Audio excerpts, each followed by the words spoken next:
मैं पृथ्वी की आद्य सुगंध और अग्नि की उष्मा हूँ। मैं समस्त जीवों का जीवन तथा तपस्वियों का तप हूँ। पुण्य का अर्थ है जिसमें विकार न हो, अतः आद्य।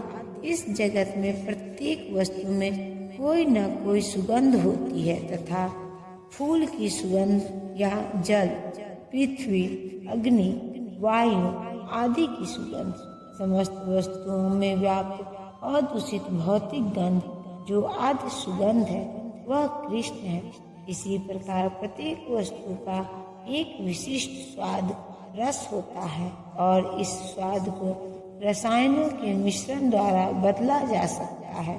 अतः प्रत्येक मूल वस्तु में कोई न कोई गंध तथा स्वाद होता है। विभावसु का अर्थ अग्नि है। अग्नि के बिना न तो फैक्ट्री चल सकती है न भोजन पक सकता है। यह अग्नि कृष्ण है। अग्नि का तेज उष्मा भी कृष्ण ही है। वैदिक चिकित्सा के अनुसार कुपच का कारण पेट में अग्नि की मंदता है, अतः पाचन तक के लिए अग्नि आवश्यक है। कृष्ण भावनामृत में हम इस बात से अवगत होते हैं कि पृथ्वी, जल, अग्नि, वायु तथा प्रत्येक सक्रिय तत्व, सारे रसायन तथा सारे भौतिक तत्व कृष्ण के कारण है। मनुष्य की आयु भी कृष्ण के कारण है। अतः कृष्ण की कृपा से ही मनुष्य अपने को दीर्घायु या अल्पजीवी बना सकता है। अतः कृष्ण भावनामृत प्रत्येक क्षेत्र में सक्रिय रहता है। हे पृथा पुत्र, यह जान लो कि मैं ही समस्त जीवों का आदि बीज हूँ। बुद्धिमानों की बुद्धि तथा समस्त तेजस्वी पुरुषों का तेज हूँ। कृष्ण समस्त पदार्थों के बीज हैं। कई प्रकार के चर तथा अचर जीव हैं। पक्षी, पशु, मनुष्य तथा अन्य जीव, सजीव प्राणी चर है। पेड़ पौधे अचर हैं, वे चल नहीं सकते, केवल खड़े रहते हैं। प्रत्येक जीव 84 लाख योनियों के अंतर्गत है, जिनमें से कुछ चर हैं और कुछ अचर, किंतु इन सबके जीवन के बीज स्वरूप श्री कृष्ण है। जैसा कि वैदिक साहित्य में कहा गया है, ब्रह्म या परम सत्य वह है जिससे प्रत्येक वस्तु उद्भूत है। कृष्ण पर ब्रह्म या परमात्मा है। ब्रह्म तो निर्विशेष है, किंतु पर ब्रह्म साकार है। निर्विशेष ब्रह्म साकार रूप में आधारित है। यह भगवत गीता में कहा गया है। अतः आदि रूप में कृष्ण समस्त वस्तुओं के उद्गम है। वे मूल है। जिस प्रकार मूल सारे वृक्ष का पालन करता है, उसी प्रकार कृष्ण मूल के होने के कारण इस जगत के समस्त प्राणियों का पालन करते हैं। इसकी पुष्टि वैदिक साहित्य में हुई है। वे समस्त नित्यों के नित्य हैं। वे समस्त जीवों के परम जीव हैं और वे ही समस्त जीवों का पालन करने वाले। मनुष्य बुद्धि के बिना कुछ नहीं कर सकता। और कृष्ण भी कहते हैं कि मैं ही समस्त बुद्धि का मूल हूँ। जब तक मनुष्य बुद्धिमान नहीं होता, वह भगवान कृष्ण को नहीं समझ सकता। मैं बलवानों का कामनाओं तथा इच्छा से रहित हूँ। बल हूँ। हे भरत श्रेष्ठ अर्जुन, मैं वह काम हूँ जो धर्म के विरुद्ध नहीं है। बलवान पुरुष की शक्ति का उपयोग दुर्बलों की रक्षा के लिए होना चाहिए, व्यक्तिगत आक्रमण के लिए नहीं। इसी प्रकार धर्म समस्त मैथुन संतानोत्पत्ति के लिए होना चाहिए, अन्य कार्यों के लिए नहीं। अतः माता पिता का उत्तरदायित्व है कि वे अपनी संतानों को कृष्ण भावना भावित बनावे। तुम जान लो कि मेरी शक्ति द्वारा सारे गुण प्रकट होते हैं, चाहे वे सत्वगुण हो या रजोगुण हो या तमोगुण हो।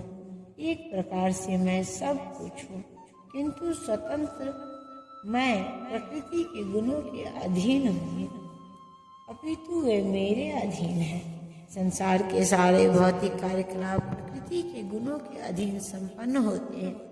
यद्यपि प्रकृति के गुण परमेश्वर कृष्ण से उद्भूत है, किंतु भगवान उनके अधीन नहीं होते।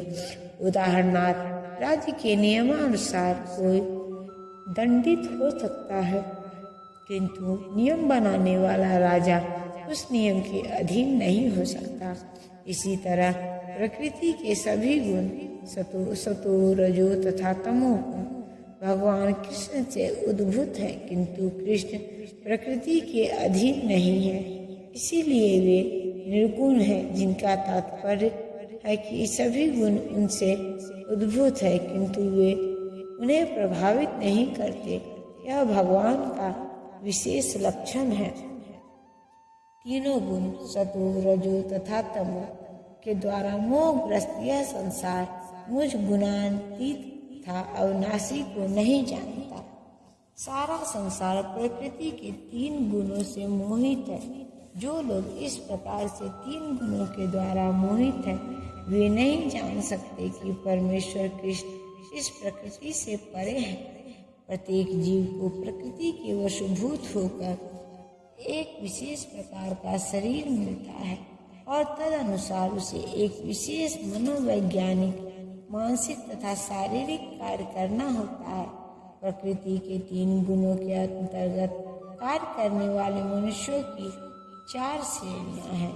जो नितांत सत्वगुणी हैं, वे ब्रह्मांड जो रजोगुणी हैं, वे क्षत्रिय, और जो रजोगुणी एवं तमोगुणी दोनों हैं, वे वैश्य कहलाते हैं, तथा जो नितांत तमोगुणी हैं, वह शूद्र कहलाते हैं। जो इनसे भी नीचे हैं, वे पशु हैं।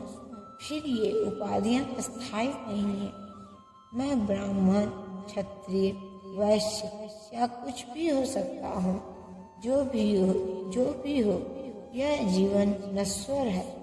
यद्यपि यह जीवन नश्वर है और हम नहीं जान पाते कि अगले जीवन में इसका क्या होगा, किंतु माया के वश में रहकर हम अपने आप को देहात्म बुद्धि के द्वारा अमेरिकी, भारतीय, रूसी या ब्राह्मण, हिंदू, मुसलमान आदि कहकर सोचते हैं। और यदि हम प्रकृति के गुणों में बंध जाते हैं तो हम उस भगवान को भूल जाते हैं जो इन गुणों के मूल है।